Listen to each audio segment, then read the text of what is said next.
Bonjour à tous et bienvenue dans cette nouvelle vidéo où je vais vous présenter comment mettre en redondance deux pare-feux Sophos alors qu'ils soient machine virtuelle ou boîtier physique. La procédure est la même, dans mon cas ce sera sur des machines virtuelles et ça fait suite aux différentes vidéos que l'on a vues précédemment.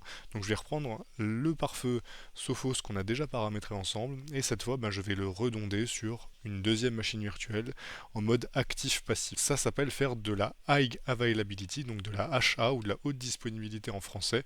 L'objectif, c'est simplement que si une des machines virtuelles tombe en panne, donc si un des pare-feux tombe en panne, l'autre prend le relais.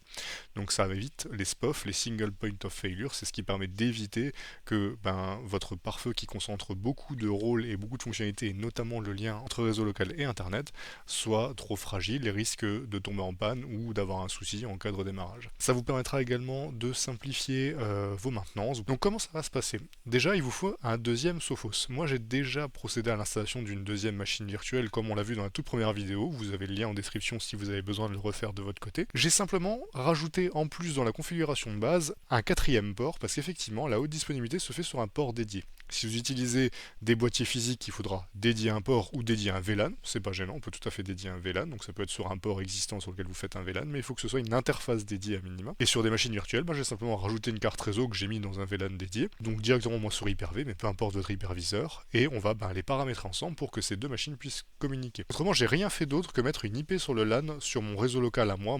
Tout mon réseau local est en 10/24 pour mes machines de labo. Mon Sophos 1, il est en 10.1 comme on peut le voir ici. Mon Sophos 2, je l'ai simplement mis en 10.2, comme ça je peux manager les deux en même temps. La première étape, c'est sur les deux pare-feux de paramétrer justement cette interface d'interconnexion. Alors moi sur mon pare-feu 1, j'ai trois interfaces utilisées, donc mon réseau local, l'accès à Internet, et on avait fait ensemble une zone type DMZ pour mon enregistreur de caméra fictif, pour que je vous avais montré comment isoler ce type d'équipement. J'ai donc rajouté une quatrième interface, et j'ai recréé la même configuration sur mon nouveau pare-feu, mais je n'ai rien paramétré d'autre, puisque quand on va le rendre secondaire dans notre configuration achat, il va récupérer le paramétrage du premier Sophos. Alors on va simplement mettre une IP sur un port dédié pour le port 4, mais avant ça, pareil, pour ceux qui ont suivi ma première vidéo, on crée des zones dans Sophos qui nous permettent d'organiser les droits d'accès. Donc on va créer une zone dédiée pour cette interface d'échange, comme ça on sait qu'on pourra être très limité sur ce qu'on autorise sur cette zone de haute disponibilité. Donc on va simplement aller dans zone, et on va créer add, on va faire une nouvelle zone, on va l'appeler HA pour haute disponibilité. Il faut savoir que Sophos demande des zones de type DMZ pour ce type d'interface. Et on n'a rien besoin d'activer d'autre que le SSH. La communication entre les deux pare-feux se fait en SSH. Si au début vous avez besoin de diagnostiquer, vous pouvez aussi cocher le ping, ça peut vous permettre de vérifier que sur les interfaces, les deux pare-feux se parlent bien entre eux. Donc là on va valider. Et on va aller ensuite attribuer cette zone à notre port 4 qui va être dédié à la haute disponibilité, et on va créer un réseau. Alors moi je vais par exemple prendre le 192.16.2 pour ce pare-feu. Je vais le mettre en point 2 puisque c'est mon Sophos 2. On pourrait tout à fait réduire le masque, si on est en configuration vraiment très optimisée en termes de sécurité, on pourrait tout à fait mettre un masque plus petit parce que je n'aurai que 2 IP sur ce réseau-là. Donc là je vais valider, on va mettre à jour l'interface. Vu qu'elle n'est pas encore utilisée, pas de souci, on peut le faire, ça redémarre l'interface mais ça ne coupe rien. Et en parallèle, on peut aller faire la même opération sur mon Sophos 1, on peut aller créer la zone haute disponibilité, toujours DMZ, toujours SSH, on valide, et ensuite on attribue le port 4 à cette zone, et on va simplement lui mettre une IP, donc moi toujours sur le réseau 16, mais cette fois en 16.1 puisque c'est mon Sophos 1, et on valide. On peut retourner sur le deuxième, on voit que l'interface est bien faite sur le 16.2.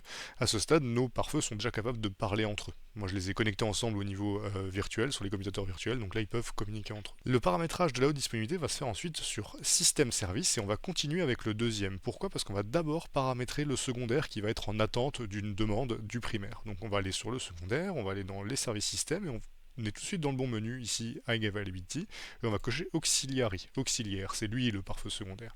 Et on va faire la configuration en interactif, comme ça vous pourrez voir tout le paramétrage complet. Alors ce qu'il faut faire, vous devez déjà donner un nom à ce pare-feu secondaire, alors par défaut il s'appelle Node 2, vous pouvez l'appeler Sophos 2, je vais l'appeler Sophos 2 par exemple, et on va devoir faire un mot de passe qu'on va devoir mettre entre les deux Sophos qui vont s'échanger pour vérifier que ce sont bien les deux équipements qui ont le droit de parler ensemble. Alors je vais mettre clairement quelque chose de très basique, comme vous pouvez le voir, juste pour la démonstration, donc ce sera azertien 234 point d'exclamation. Vous pouvez tout à fait mettre, vous devez mettre quelque chose de plus sécurisé, bien entendu. Je vais le mettre de côté dans un bloc-notes et on va valider. On vérifie bien qu'on est sur le port 4. Vous voyez, il me l'a sélectionné par défaut. Vérifiez bien quand même que vous êtes sur le port 4 que vous avez créé. C'est le seul qui est éligible dans mon cas puisque rien d'autre n'est paramétré sur ce pare-feu-là. Et voilà, et à ce stade, le pare-feu 2 est déjà prêt. Il attend la communication avec le pare-feu principal. Donc le secondaire est déjà prêt, il attend la communication avec le principal. On va repasser sur le principal et on va aller cette fois au même endroit, système service, toujours High Availability et toujours en mode interactif. On peut mettre un numéro de cluster, parce que quand vous avez plusieurs clusters de pare-feu, donc un cluster c'est un ensemble de pare-feu, c'est une grappe de pare-feu, c'est comme ça qu'on dit en anglais. Je vais l'appeler Sophos 1 celui-là. Je vais mettre la même passphrase que tout à l'heure, on met bien la même de chaque côté, et on prend bien le port 4, ici. Là j'avais fait déjà une DMZ sur le port 3, donc il me la propose, mais on met bien le port 4. Et je dois spécifier l'IP de mon pair, donc de mon pare-feu secondaire, sur ce lien-là, sur le lien DMZ qu'on a créé. Donc c'était 16.2 si vous vous souvenez bien. Ensuite, je vais pouvoir choisir sur quel port je monitore la HA. Donc, pour faire simple, quand quel port n'est plus disponible, je bascule sur l'autre pare-feu. Donc le port 1, 2 et 3, ce sont bien les ports qu'on utilise dans notre cas. Le port 1, c'est le LAN. S'il coupe, on voudrait bien que ça passe sur le secondaire. Le port 2, c'est le WAN. De la même manière, on voudrait que ça passe sur le secondaire. Et le port 3 DMZ, on voudrait aussi. Il peut y avoir des cas où vous avez parfois des ports dédiés où vous n'avez pas besoin qu'ils soient surveillés, où c'est des ports de test, il faudra bien sûr pas les cocher. Là, vous validez. Ensuite, vous allez décider votre pair, donc le pare-feu secondaire, sur quel IP vous pouvez le manager une fois qu'il sera membre du cluster. Parce qu'il va avoir les mêmes paramètres que votre pare-feu principal, mais vous pouvez toujours vous connecter à l'interface pour regarder. Donc si vous voulez que ce soit toujours sur le réseau local que vous le managez, bah, vous laissez le port 1, puisqu'il aura le même paramétrage que votre pare-feu principal, et vous lui mettez une IP. Moi, je vais simplement lui remettre la 10.2 que je lui ai déjà mis le temps du paramétrage. Et une fois que c'est fait, on peut dire qui est l'équipement préféré. Moi je vais simplement prendre celui sur lequel je suis en train de travailler, donc vous prenez bien le bon dans la liste, et après vous cochez bien la dernière case ici, si vous êtes en machine virtuelle. C'est ça qui va permettre d'éviter de devoir mettre mode usurpation d'adresse MAC sur les cartes réseau quand on travaille en machine virtuelle. Là ça vous permet d'éviter ça. Et là on va faire Initiate High Availability, on valide. Et normalement, si tout va bien, on devrait avoir une connexion qui s'établit avec le deuxième pare-feu. Et voilà, cette fois, la connexion s'est bien établie. On voit simplement que mes pare-feux sont encore en mode dégradé. Mon autre pare-feu est en train de prendre la configuration du pare-feu principal. Donc là, on va le laisser le temps de redémarrer. Puis après, on va faire des tests ensemble pour vérifier que notre haute disponibilité fonctionne bien. Voilà, après quelques minutes d'attente, on est bien dans la bonne configuration. Le deuxième pare-feu a bien redémarré. On voit que mon pare-feu principal, c'est bien lui qui était primaire au début et qui est bien actif. Et on voit que j'ai bien mon deuxième Sophos qui est passif. Et si je prends l'IP que j'avais spécifié tout à l'heure, la 10.2, j'ai bien accès au pare-feu secondaire du coup, et je peux me connecter. Et on va pouvoir aller voir par exemple que il a bien récupéré les configurations IP de mon autre pare-feu. Mon autre pare-feu il est en 10.1, sur le LAN c'est l'IP qu'il a, sur le port 2 c'est pareil, et sur le port 3 c'est pareil, mais on voit quand même que la HA il a bien sa propre IP à lui. Et on voit ici que c'est bien un équipement auxiliaire et qu'on peut pas changer de configuration, c'est juste un secondaire, ça me permet juste d'aller voir comment il est actif. Et du coup on va faire le test ensemble. Je vais simplement vérifier que ma haute disponibilité fonctionne. On va lancer plusieurs pings. Alors je vais ouvrir une invite de commande, on va déjà faire un ping vers mon pare-feu principal, donc le 10.1. On va faire un ping vers mon pare-feu secondaire en 10.2. Et on va faire un ping vers Internet, par exemple. Voilà. Là, on a bien les trois pings en même temps. Et je vais vous montrer. Je vais simplement, moi, de mon côté, éteindre brusquement le pare-feu 1. Et on va regarder en combien de temps il reprend. Sachant que si vous êtes, par exemple, dans une cadre d'une opération de maintenance prévue, vous avez, par exemple, vos Sophos qui sont sur deux hyperviseurs différents ou deux Sophos physiques différents.